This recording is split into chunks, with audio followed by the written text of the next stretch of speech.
My mother claimed that I wasn't significant enough in the family. Therefore, I was not permitted to speak at my grandmother's funeral. I was always aware of my lack of popularity. Throughout my childhood, I carried a silent pain of being the extra piece that didn't fit. There was always an invisible line drawn across the table at birthdays, holidays, and reunions, and I was never on the side of the warm hugs and laughing. It was me who sat with the elderly people no one wanted to chat to, took pictures, and refilled glasses. I reminded myself that sometimes that's simply the way families are, that love doesn't always appear as we anticipate. However, nothing could have prepared me for the events of my grandmother's funeral day. The only member of my family who ever made me feel seen was my grandmother, Ruth. Even with a handmade card, she never missed a birthday. She asked about my work, recalled the names of my friends, and simply held my hand while I sobbed after a breakup instead of giving me advice. Unlike the other members of my family, she was gentle. It seemed as though the only person in that house who genuinely loved me had disappeared when she passed away. A little whitewashed chapel outside of town served as the venue for the funeral.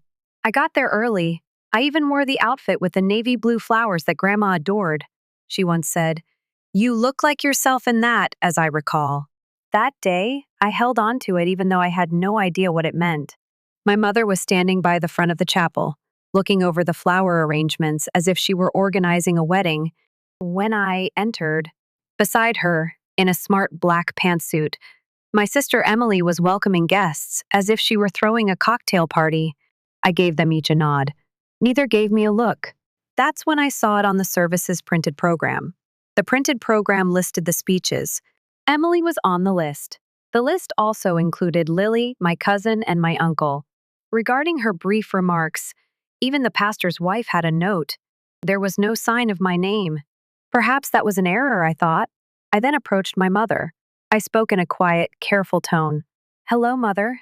Today, I felt compelled to mention Grandma. I spent the entire week writing it."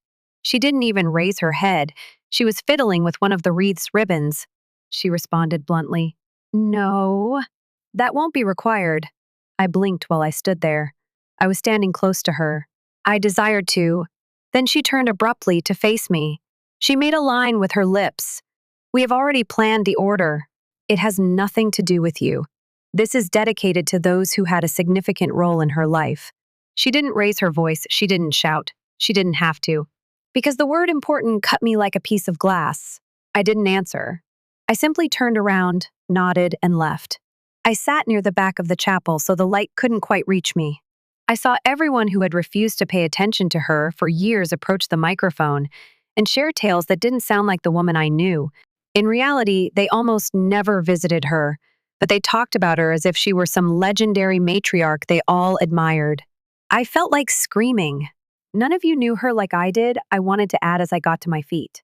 When I got sick and no one else could come, she drove 2 hours through the snow to bring me soup, and I wanted to share that story with them. I wanted my poem to be read.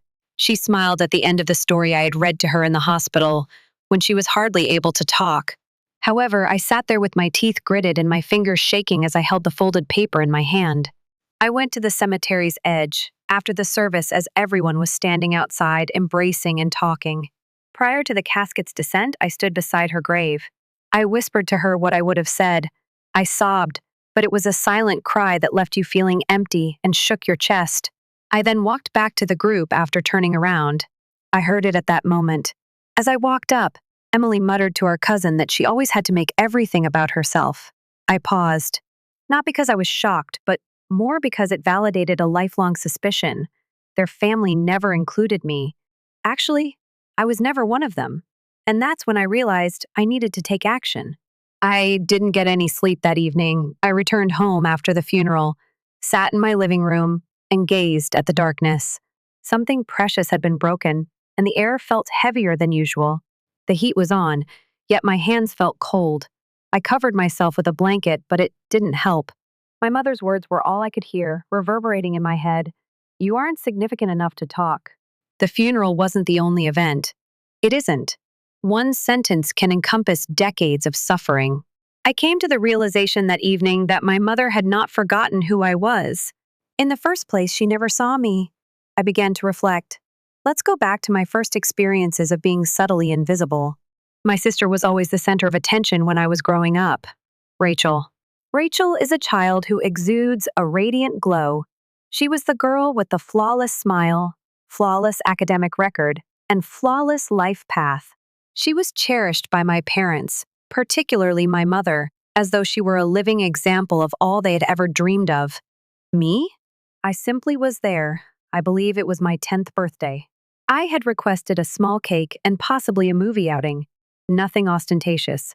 The day came and went. There was no cake. This isn't a celebration. There was no mention of a party.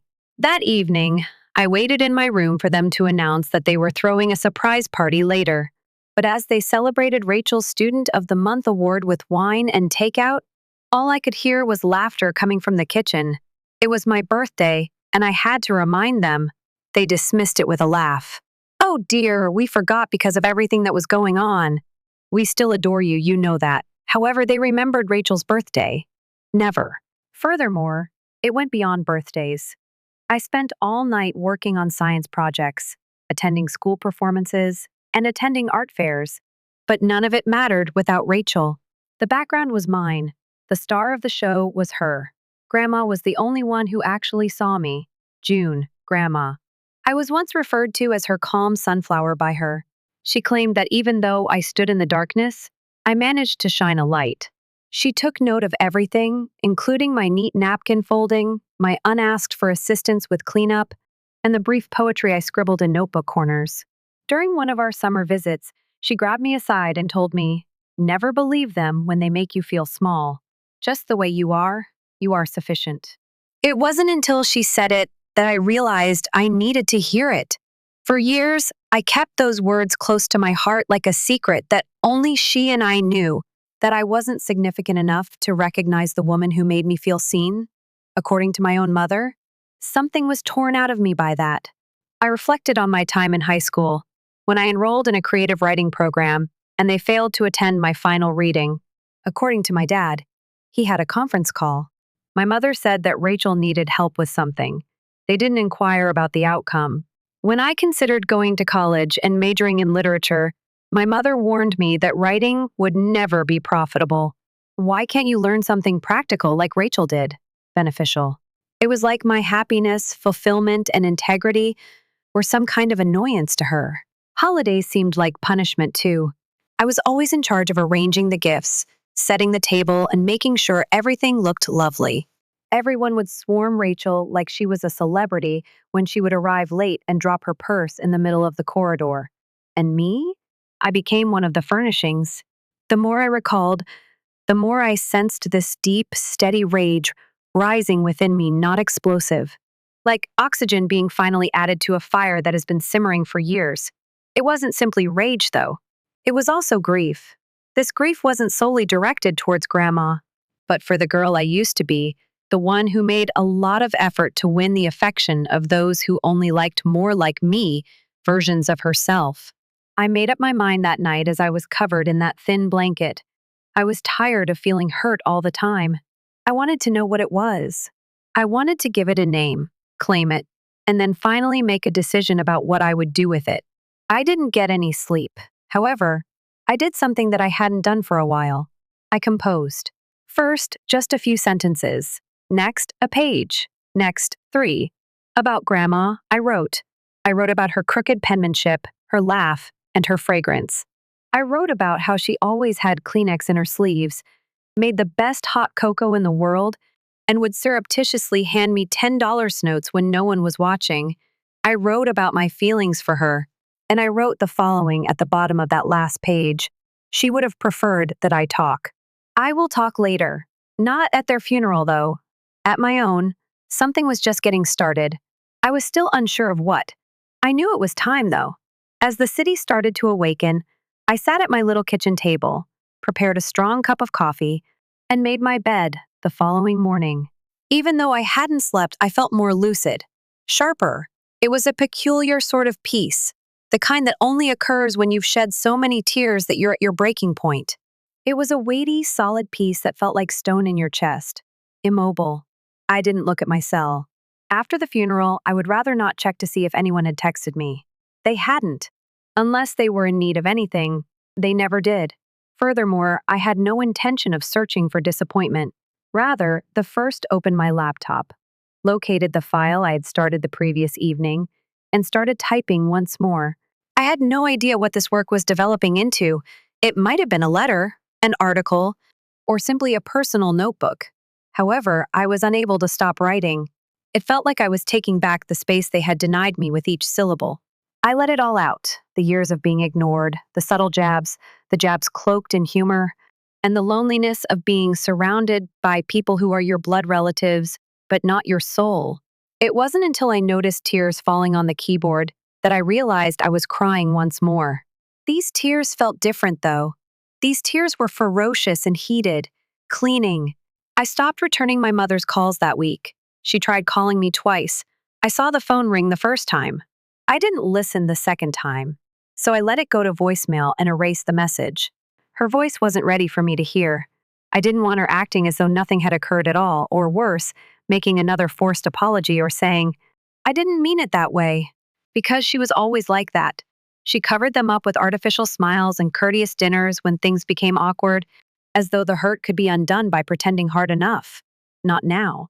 I didn't say anything this time, but not in the manner she had anticipated. I didn't back down. A place at the table was not something I pleaded for. I just took a step back. I began to view things for what they truly were as a result. Rachel also didn't call, which I didn't find surprising.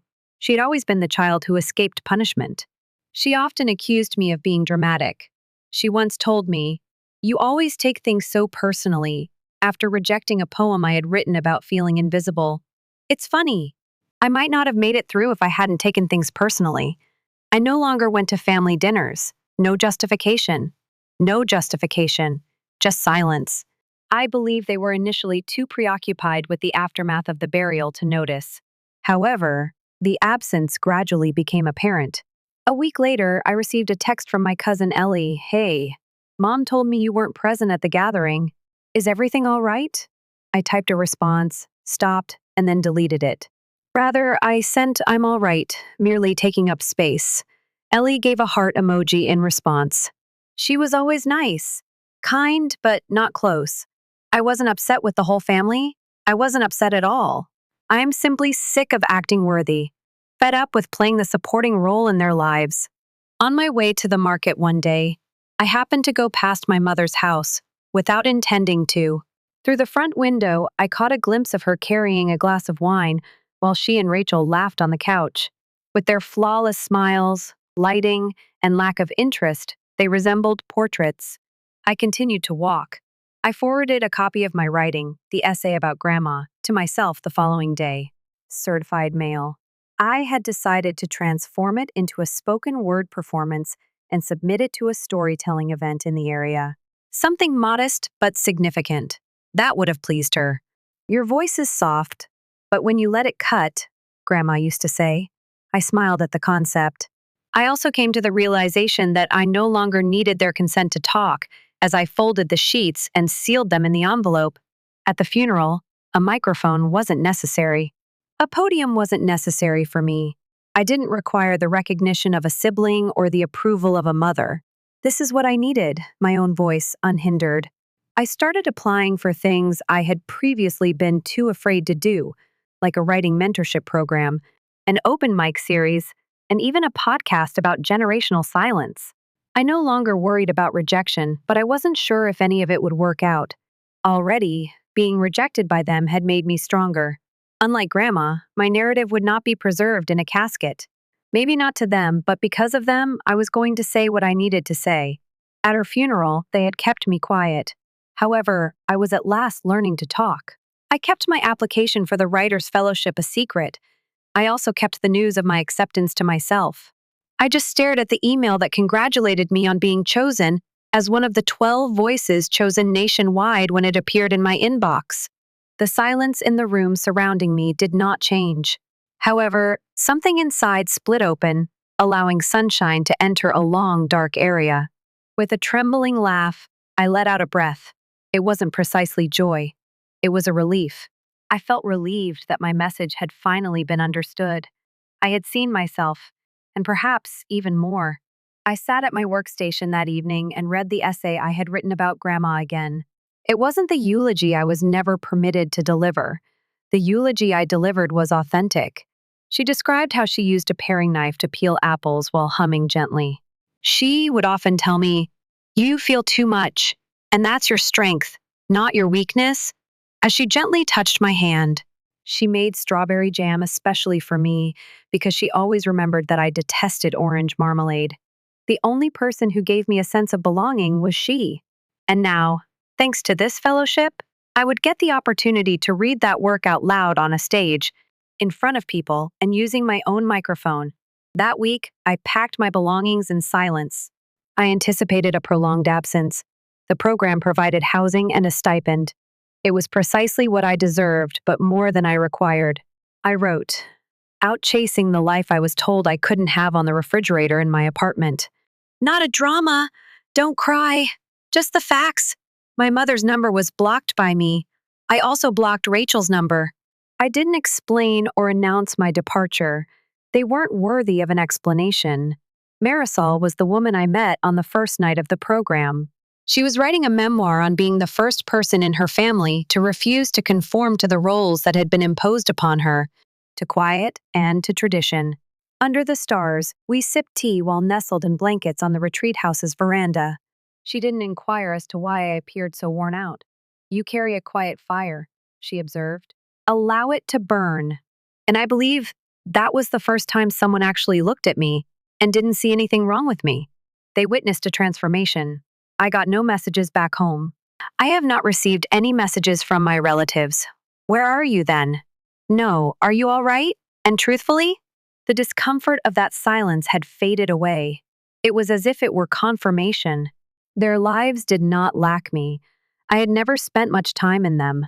I received a contact one morning from a local radio producer who had heard my poem at a program-hosted community reading. She asked if I would want to appear in a section about family estrangement and grief. My initial reaction was to say no, not out of fear, but more because I still felt that no one was interested in what I had to say. I did, however, say yes.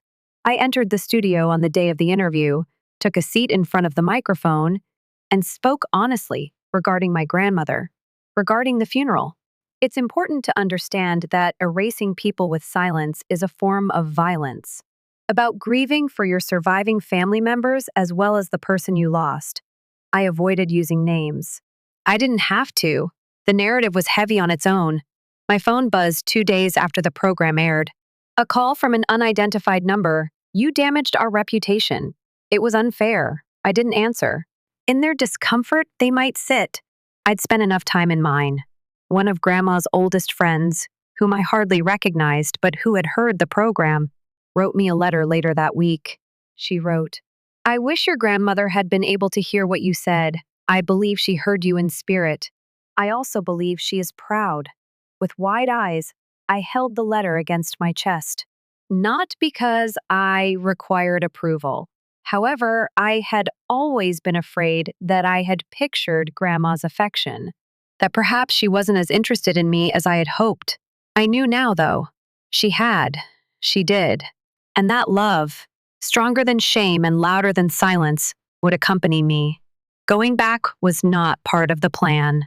Not emotionally, not physically. However, the institution where I completed my fellowship requested me to participate in a panel discussion for their yearly event on mourning and legacy, which would take place in my hometown. It's funny how occasionally the cosmos aligns itself in that way. I initially refused.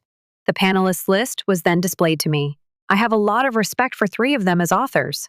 One of them recently published a book on family sorrow, which appeared to draw from my personal experiences. The purpose of the event was to speak the truth, not to gain recognition. I replied, yes. I also kept my presence in town a secret from my family back home. I wore black on the night of the event. I wore it not to lament, but to recover the color. Grandma had given me the ring with the small pearl that has since dimmed, but still caught the perfect amount of light, and I wore it the year I graduated from college. The auditorium was packed as I took the stage. Strangers in rows, fellowship friends. I hadn't seen several of my old classmates in more than 10 years. My mother is in the 3rd row. Beside her sat Rachel. For a brief moment, my breath caught. I didn't flinch, though. I wasn't here for them. After adjusting the microphone, I started reading. On a Thursday, my grandmother passed away. She claimed that it was unfortunate to carry grief into the weekend, which is why I recall that Thursday was the only day of the week she allowed herself to cry. She taught me to trust that true love doesn't speak up and to cut things carefully. However, I was not permitted to speak at her funeral. They told me I wasn't close enough to her family, that I was not welcome. The room became silent. I never once glanced at my mother. I read on.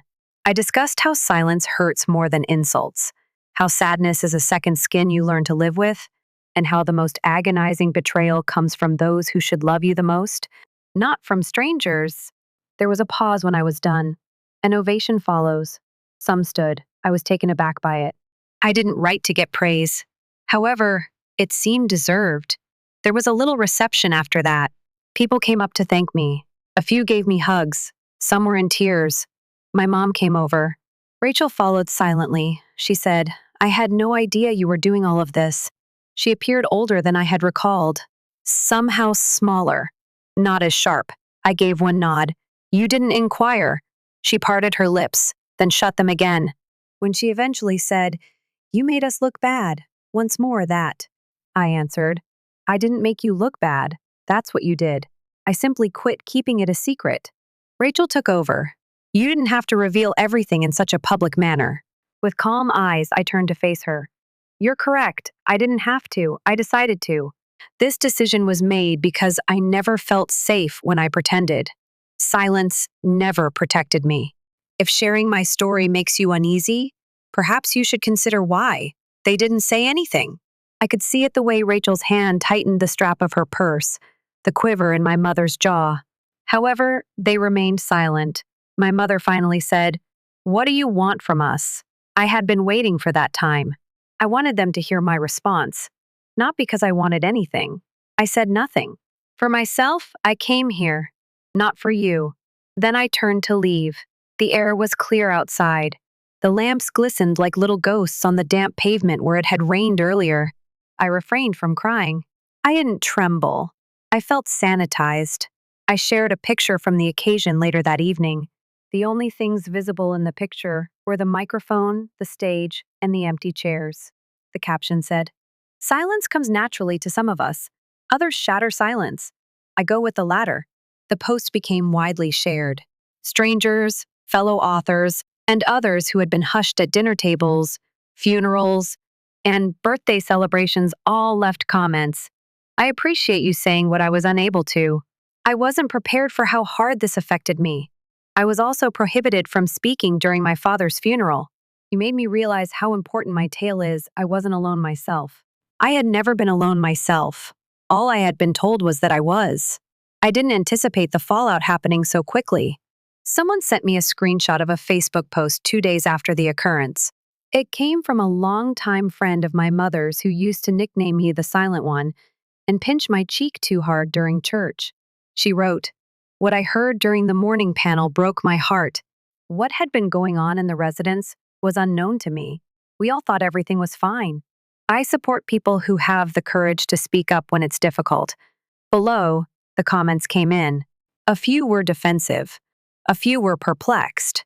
However, the majority of them were helpful. It spread more quickly than I anticipated.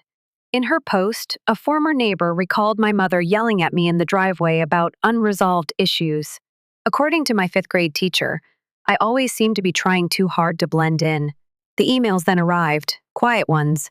They came from cousins I hadn't seen in a long time, from grandma's pals. Although they used various languages, they all stated the same idea. "I noticed you. I noticed you even though I didn't say anything at the time. I was broken differently by it. Not from agony, not like previously.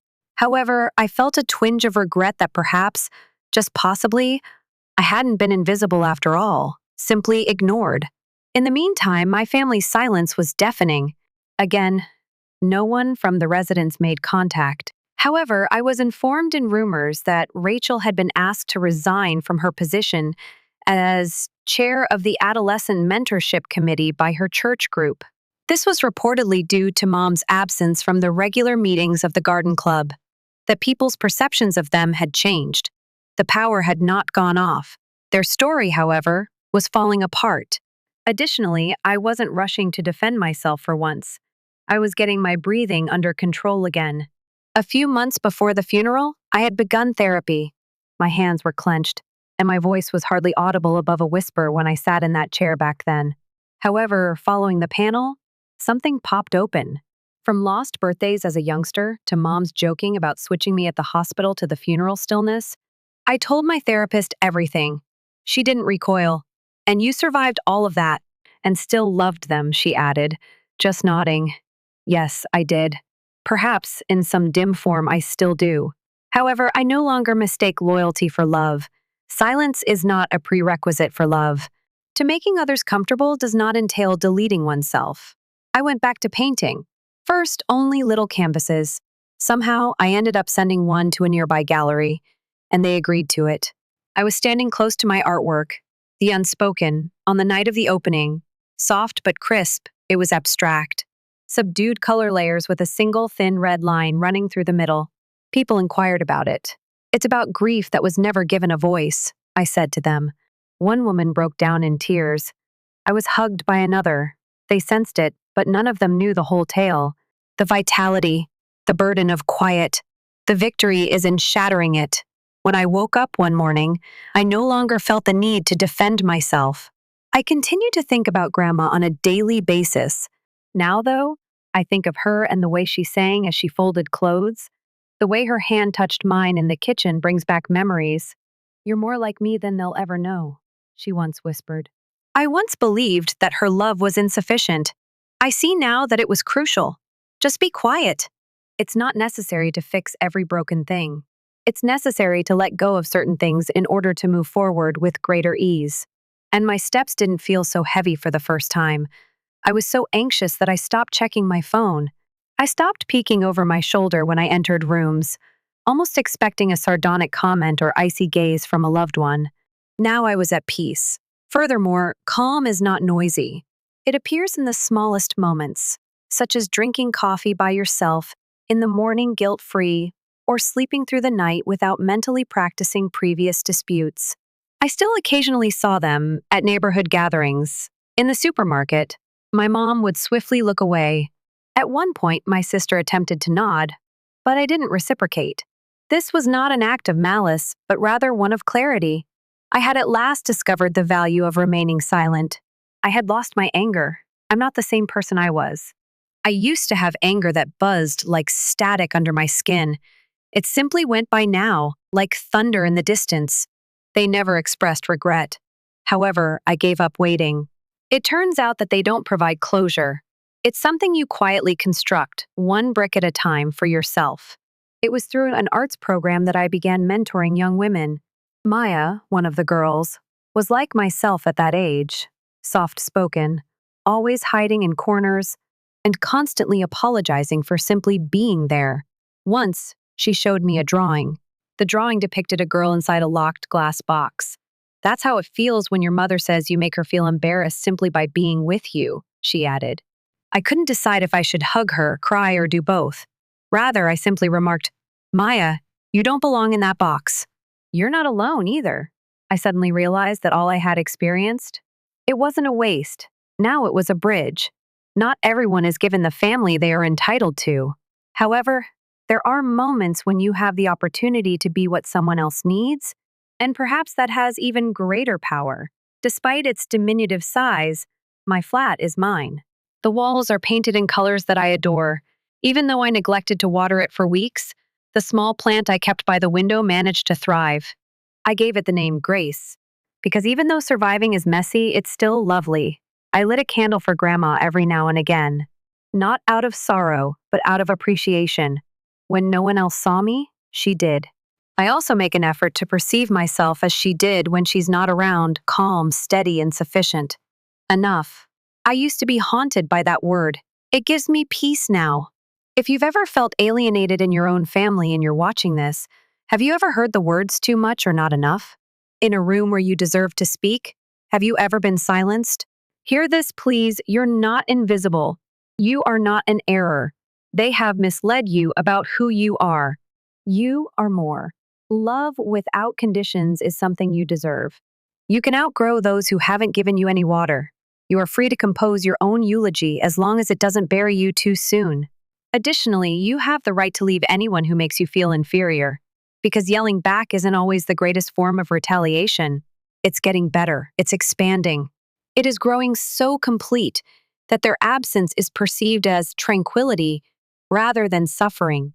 And there it is, the freedom they did not anticipate.